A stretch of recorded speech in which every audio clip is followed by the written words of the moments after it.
nalungkot ako kanina sa napanood kong video ni itong Sir Alvin, salamat sa sa iyong video na hiramin ko muna to. Yung in-interview niya itong si Ma'am Elizabeth, yung asawa dating Pangulong Duterte. Excuse me po.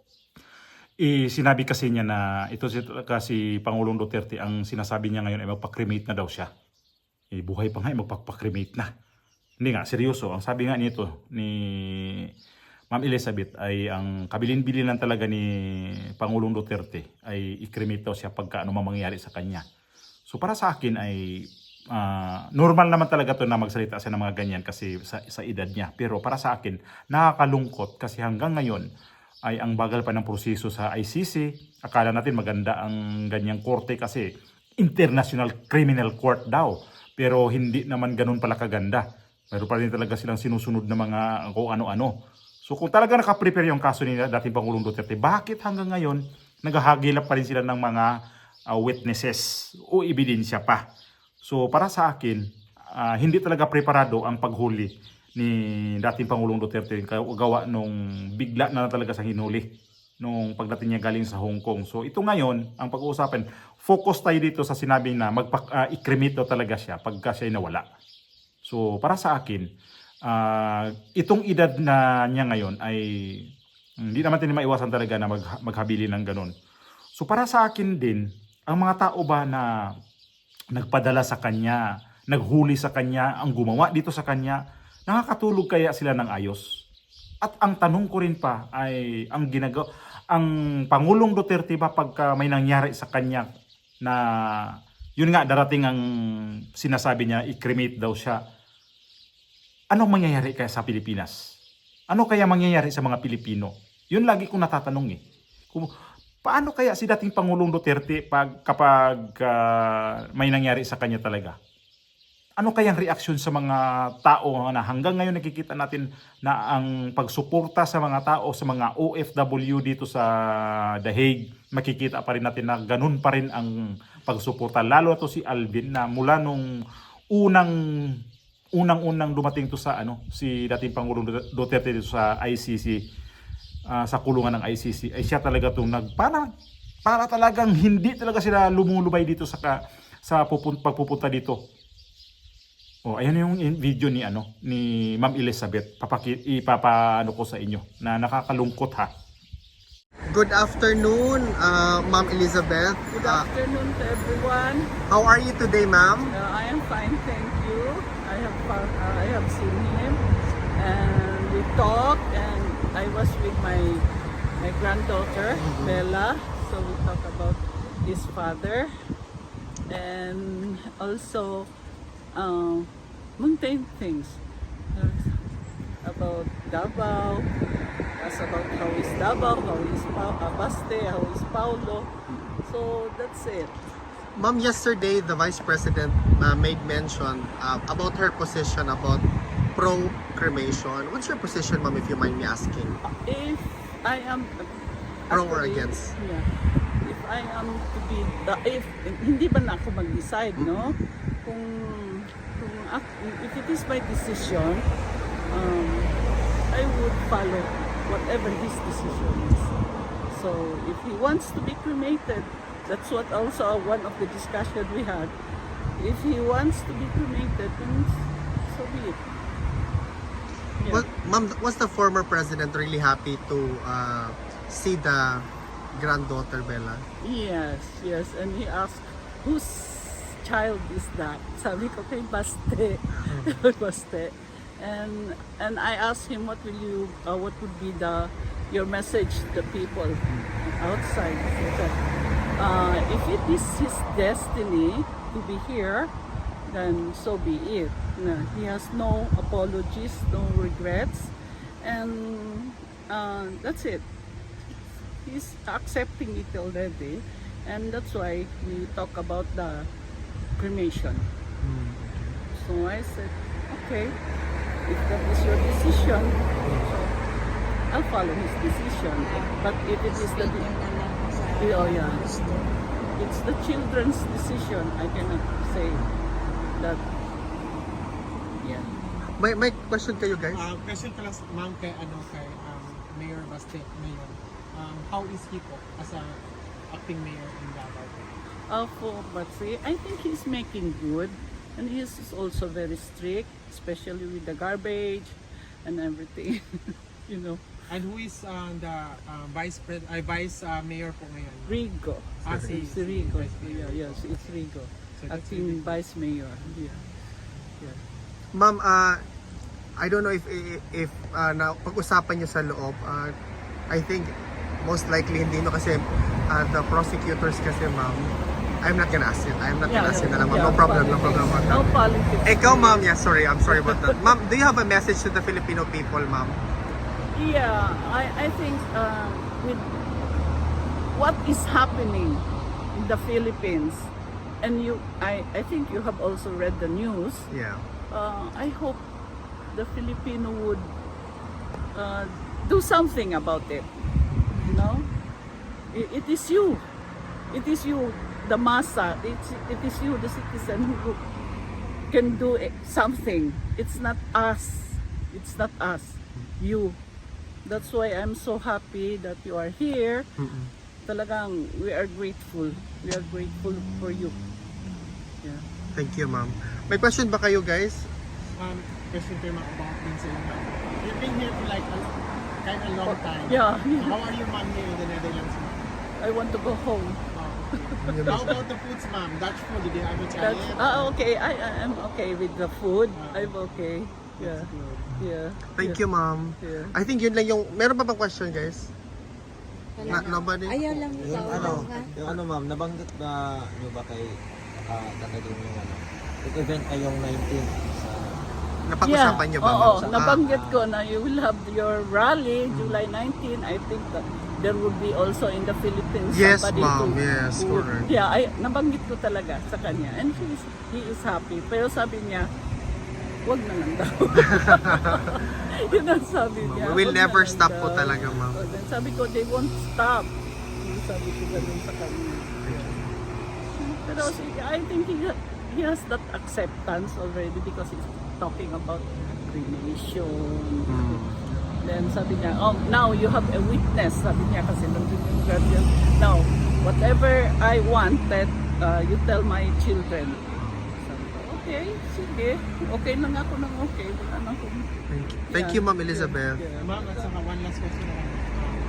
I just want to say thank you din kasi last time, Bibi Sara was really telling about kung makalabas si Tatay Digong, he's welcome in your house. Yes.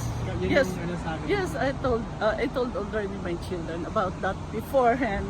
Sabi ko, beforehand, I have been saying to them that if ever, that is also his choice. It's not my choice. Oh, kung gusto niya doon sa bahay ko, okay lang. Oh, that's really nice. Oh, yeah. No strings attached, no nothing. Yeah, you have them really detailed. Thank you, ma'am Elizabeth. Ma'am, sorry for asking the political question. Hindi na mauulit, ma'am. Thank you po. Thank you, ma'am. Kung bato ang puso mo, hindi ka tatablan. Hindi tumalab yung mga sinasabi nito. Na yung sinasabi niya na, o sige, lahat na lang na sinasabi niya, oo lang ako ng oo, di ba sabi niya. Tapos, yun pa pala, mayroon palang ano nito, mayroon palang parang, ano to, rally, itong 19. So sayang, ang layo kasi namin dito eh. Spain kami, tapos pupunta kami ng Netherlands, ang layo eh. Buti lang kung nandito lang halimbawa yan sa Spain, kasi talagang pwede namin, talagang ano kami ng araw, kaya na ang layo talaga eh, mag-eroplano pa. Ay, nako. Ang layo talaga. Hindi namin ano yun na alis kami dito tapos alam niyo, hindi pa rin namin alam kung sabagay kung siguro magpaalam pero ang layo talaga. Bibiyahe kami ng Netherlands halimbawa para lang sasali kami sa mga ganyan. Tapos sasali kami halimbawa ng ganyan. Halimbawa ako sasali lang sa mga ganyan. Hindi ko naman din makita ang dating Pangulo. Ang gusto ko talaga makita rin ang dating Pangulo. Kaya lang malabo eh.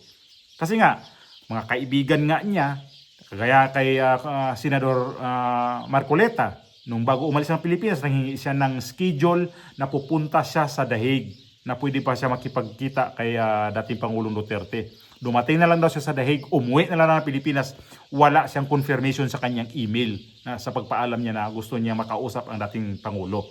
So sama ng loob niya noon. So ito pa, Yung mga ibang kamag-anak dyan, ibang mga bisita dyan, hindi naman talaga nakita ng personal itong si dating Pangulong Duterte kasi sa loob siya ng detention sila at kayang higpit. Yung pamilya nga niya ilang beses lang sila pwedeng dadalaw sa isang linggo, 4 na beses lang yata at ilang oras lang din sila doon. Di ko lang alam kung abot birang 2 oras o 3 oras yun. Para kayo hindi. Sandali lang sila Basta importante, magkita-kita lang sila tapos ang dating Pangulo nandyan lang sa loob. Saka normal talaga na mangangayat siya, walang ganang kakain kasi ang ano nito ay, ayan, ang ano niya dito ay depressed sa loob ng kulungan. Tapos isa pa, ang pamilya niya, di naman kagaya niya na oras-oras na sa tabi mo ang iyong pamilya. Katabi mo talaga, kahit anong oras yan nandyan sa'yo. Pero iyan, oras lang ang ano nila, ang pupuntahan siya doon. Tapos may araw, wala, hindi niya makita ang kanyang pamilya. Normal yan, di naman to sanay sa ganyan kasi nasa Maynila nga to, uwi talaga siya ng Davao para maano yung pamilya niya. Ito pa kaya nandito siya sa daig, kulong talaga siya as in, tapos 80 years old, ando na yung ugali niyang pagkamudi niyan, sa totoo lang. Hindi na yan ugali na talaga na parang intindihin mo ng maigi, hindi na yan. Meron talagang ugali yan siya na parang minsan magiging bata na kasi 80, di ko naman sabi na nag-ango-ango na ba? Di naman. Ang ano ko lang dito as mayroon talagang pagbabago ang kanyang ang kanyang ugali. Kahit sino naman kahit nga tayo medyo bata-bata pa meron naman talaga tayong araw na hindi rin tayo maganda ang gising natin, di ba? Aminin lang natin yun kasi normal naman yan sa tao. Ito pa kaya na nasa kulungan ka, manood ang sabi nito, mutan-ala na raw TV, tapos matulog, tapos ang pagkaon pa niya. Hindi naman kagaya sa Pilipinas na kung anong gusto niya. Halimbawa, gusto niya yung mga Pilipino talaga na pagkain, yung mga binisaya. Wala naman yan dito binisaya. So, ganun yun. Na ano kaya? Sabi ko, ano kaya ang pakiramdam natin pagka hindi naman natin maiwasan dito na mag-isip na darating naman talaga ang araw na mawala talaga siya. So, hindi natin alam yun kung ano talaga reaksyon sa mga kapwa natin Pilipino. Kapwa natin mga kababayan, lalo sa mga yung nagbantay yan sa dahig na ano kayang pakiramdam nila pagkayan ang diyan abutan si dating Pangulong Duterte sa loob mismo ng kulungan. Kasi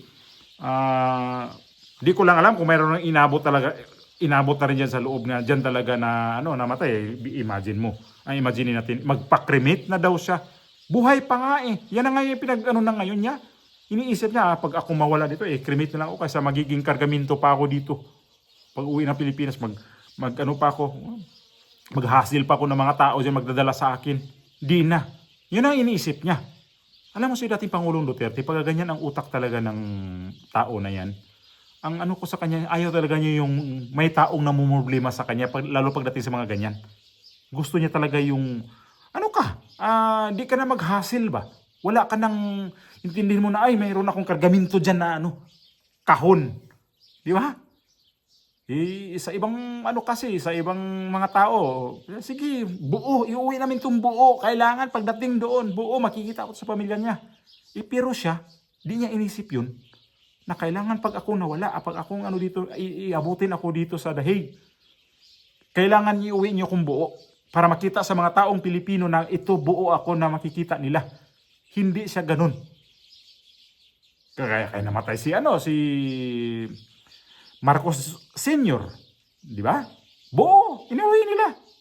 Si Pangulong Duterte, kagaya ba sa kanya? Hindi. Ganun ang kanyang mentalidad. Ganun ang iniisip niya na ayaw ko talaga ng makapurwisyo sa ibang tao. Kasi yung may iba kasi parang, porket dati itong presidente, sige, ganito na ako, kailangan importante ako niyo iuwi dito, bahala kayo dyan. Siguro naisip niya, baka mamaya ayaw sagutin din ng gobyerno ng Pilipinas, pero para sa akin, hindi naman siguro yan na, pa talaga sa gobyerno ng Pilipinas, mga ganyan. So, ganitong gobyerno sa Pilipinas, sila ang gumagawa nito, nakakatulog kaya sila ng maayos? Mag-isip dito sa matanda na to? Kung sino alam naman natin kung sino yung gumagawa talaga sa pinaalis siya sa Pilipinas, kinidnap niya sa Pilipinas. Nabubulol na naman ako Gawa nito, iniisip ko talaga siya. Kasi tuwing ito si Ma'am Elizabeth, tuwing paglabas niya, natakot na ako manood sa kanya mga interview Kasi ibang mga sinasabi niya. Nung una, butot balat, balat at buto na ang dating presidente. Ngayon naman, cremate na naman ang pinag-usapan. Cremate na naman ang hinahabilin niya. Di ba? Ilang beses niya binanggit, di ba? Na i-cremate daw talaga siya. Tatanong sa mga ngayon, politician kasi, kung ano nangyari na sa Davao, natural yun kasi anak niya ang mayor, tapos yung apo naman na niya, yung apo niya ang nagiging vice mayor. So, normal yun na magtatanong talaga. Yung mga anak niya nasa gobyerno, si Pulong, congressman, si VP Sara, vice president, kaya nga VP. Di ba? Ganun ang ganun ang nakikita ko dito sa ating presidente na ano kaya kung sana wag naman sana may mangyari nito. Sana maiuwi to siya sa Pilipinas. Doon siya, sabihin natin doon na lang siya mawala sa Pilipinas. Kasi masakit ha. Imagine natin ha. Pag alis sa Pilipinas buo, pagbalik ng Pilipinas, abo. Ilagay na lang sa sa parang, ano bang tawag yan? Yung basta yung, ganun. Hindi ko alam anong pangalan yan. Ang sakit. Buong buo siya. Umalis sa Pilipinas, pero pagdating na, wala na, abo na, as in abo. Baka sabihin pa niya, wag na nyo dalhin yung abo ko sa Pilipinas. Isaboy nyo na yan sa may, sa dagat. O dito sa, sa dahig. Para makita ng ibang tao na di ako namumulisyo, di ako namumulitika. Ganon ang ng mga Duterte. Kaya masakit imaginin ba na sana wag nang umabot sa ganon na na may mangyari talaga sa kanya. Na ko kanina sabi ko na nanlumo ako ba? Nanahina ko. Luoy kayo ba? Luoy kayo ang presidente. 80 anyos ay nagsuffer. Di niya mabuhat ang gihimo niya nga gusto niya ba? Di siya makakaon sa gusto niya, di siya basta. Tapos ang iyang mga anak, apo, di niya makitaan araw-araw, oras-oras di niya makausap. Imagine natin yan, ang hirap. Ganun ang nakikita ko dito sa dating Pangulo na mukhang nagmamartir talaga. Minamaltrato sa gobyernong ito. Ang lupit mo, Bongbong Marcos, hindi ka makonsensya. Sana usigin kayo dito. Pag ito nawala, balikan sana ni dating Pangulong Duterte para matibuhay mong tanan. Di ba? Nakakaawa yung matanda. Malupit kayo. Ang nito, ikaw Boying Rimulya, dalawang magkapatid Rimulya, itong si Gibo, itong si Anyo, si Bongbong Marcos, si Lacanilao, yung driver ng eroplano, yung piloto na yun, sana, ay nako, sana ka, magabaan ka, makcrash yung eroplano na yung sinakyan ni dating Pangulong Duterte, matibuhay ng pilotuhan na. Lintik pa na.